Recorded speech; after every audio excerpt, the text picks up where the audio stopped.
Meaning of irradiance. Irradiance. Irradiance.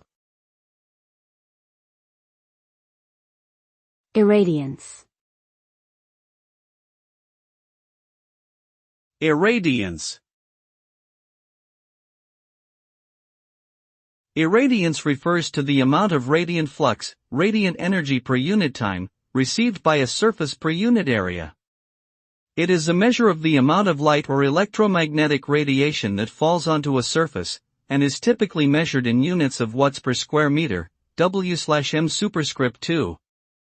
Irradiance is an important concept in fields such as solar energy and climate science, where it is used to quantify the amount of incoming solar radiation that is absorbed by the Earth's atmosphere and surface.